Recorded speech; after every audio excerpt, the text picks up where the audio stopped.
अरे टाइम कहाँ था उनके लिए? क्या लग रहा है अभी भी? अरे बहुत लोगों का नाम नहीं लिया, अभी टाइम कहाँ था? यहाँ तक के जिन नाम पर ये भरोसा करते थे, सेकुलरिज्म का वर्ड जो था, सबसे ज़्यादा नुकसान तो भारत के मुसलमानों का सेकुलर वर्ड से ही हुआ। सेकुलरिज्म के नाम पर सारे भ्रष्टाचारी एक हो जाते थे, इकट्ठे हुए। अगर सबका खाता देने लगते तो बहुत से लोग पूरे शाम हो जाती। कुछ दलों के भ्रष्टाचार को बता दिया है, आगे भी बताएंगे उनके बारे में। नमस्कार, आप न्यूज़ फाउंडेशन देख रहे हैं। मैं हूं आपके साथ वंदना। मेरा बूथ सबसे मजबूत कार्यक्रम के तहत प्रधानमंत्री नरेंद्र मोदी ने आज विपक्षियों पर जमकर निशाना साधा है। प्रधानमंत्री नरेंद्र मोदी ने कहा कि तमाम जो देश के विपक्षी दल एकजुट हो रहे हैं, ये कहीं न कहीं सभी के सभी भ्रष्टाचार में संलिप्त हैं। और यही नहीं, उन्होंने आंकड़ा के तहत गिनवाया भी। हालांकि इसमें बिहार के मुख्यमंत्री नीतीश कुमार का नाम उन्होंने नहीं लिया। जब यह सवाल बिहार सरकार में पूर्व मंत्री शाहनवाज हुसैन से किया तो उन्होंने कहा कि प्रधानमंत्री के पास तो लिस्ट बहुत लंबी थी, अगर वो बताने लगते तो शायद समय ज़्यादा बीत जाता। पहले हम आपको सुनवाते हैं कि क्या कुछ कहना है शाहनवाज हुसैन का। भ्रष्टाचारियों के मन में डर पैदा हो गया। आज प्रधानमंत्री का भाषण सुन के काँप रहे होंगे। उनको पता है कि प्रधानमंत्री ने भी प्रण ले लिया है कि वो छोड़ेंगे नहीं। जो लोग भ्रष्टाचार करेंगे उनको वो छोड़ने वाले नहीं हैं। ये ऐलान आज उन्होंने कर दिया है। और देखिए, प्रधानमंत्री जी ने साफ कहा है कि जो ट्रिपल तलाक को उन्होंने ख़त्म किया और कई देशों ने ख़त्म किया। यूनिफॉर्म सिविल कोड के बारे में यही कहा है कि कानून देश में सबके लिए बराबर हो। ये भारत का संविधान भी कहता है। तो ये कहा है, किसी की पूजा पद्धति में इंटरफेयर थोड़ी कहा है कि अधिकार तो सबके लिए बराबर ही होने चाहिए। फिर जो गरीब मुसलमान हैं, पसमानदा, जिनको बैकवर्ड मुस्लिम हैं, उनकी भी चिंता हम लोग करते हैं, करेंगे। इस बात की भी बात कही है। ख़ास तौर पे भ्रष्टाचारियों का जो गठबंधन है उस पर इशारा किया है।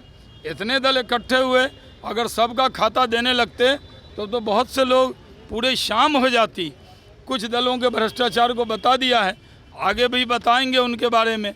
ऐसा नहीं है कि जिनके नाम का जिक्र नहीं किया उनको कोई क्लीन चिट मिल गया है, उसके बारे में भी। लेकिन 15 का खाता बताना है, इतना लंबा खाता है कि बताते बताते शाम हो जाए, और शाम में बताएं तो सुबह हो जाए।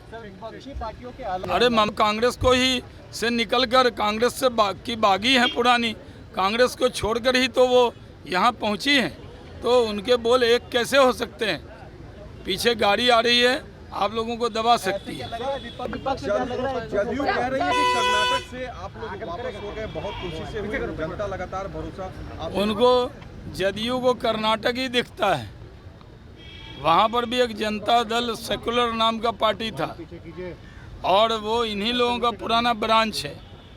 वो भी हारा है। कांग्रेस भी, अगर कांग्रेस पार्टी वहाँ जीत गई है तो उस पर अगर ये इतना इतरा रहे हैं तो लोकसभा के चुनाव में खुश होते रहें, खूब पार्टी करते रहें, कोई फर्क पड़ने वाला नहीं। विजय चौधरी ने कहा कि आज़ादी के बाद सबसे ज़्यादा केंद्रीय एजेंसियों का दुरुपयोग हुआ है। आप तो बीमार हो गए थे अभी।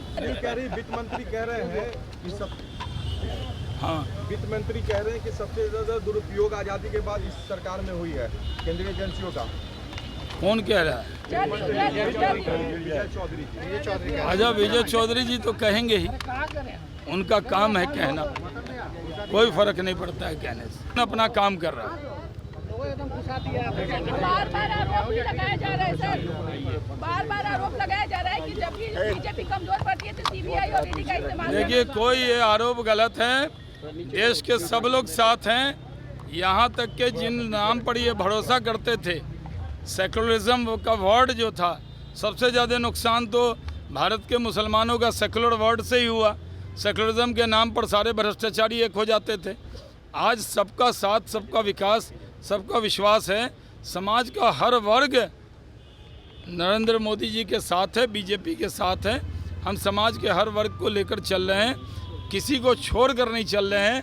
इन सब की जो राजनीति है उसको पूरी तरह मोदी जी की राजनीति ने फेल कर दिया। लेकिन पीएम ने गारंटी जो विपक्षी खेमा लगी, और जिनके लिए दी है गारंटी कुछ लोग हैं जो भ्रष्टाचार की गारंटी हैं वो, और प्रधानमंत्री भ्रष्टाचारियों पर कार्रवाई की गारंटी। तो सुना आपने कि क्या कुछ कहा। बता दें कि जिस तरह से 23 जून को राजधानी पटना में विपक्षी एकजुटता की बैठक हुई, बैठक में कई उम्मीदें थी, जदयू हो या फिर और भी अन्य दल, लेकिन कहीं ना कहीं उन सभी उम्मीदों पर पानी फिरता नजर आया। ऐसे में प्रधानमंत्री ने साफ तौर पर खुलकर कहा कि ये जब सलाखें सामने दिख रही है तभी लोगों को जुगलबंदी नजर आ रहा है, लेकिन जनता को जो है जवाब इन लोगों को देना ही होगा और 2024 में हर हालत में जो है बीजेपी की सरकार बनेगी, ये तय है। इस पर बस इतना ही। बने रहिए न्यूज़ नेशन के साथ। धन्यवाद।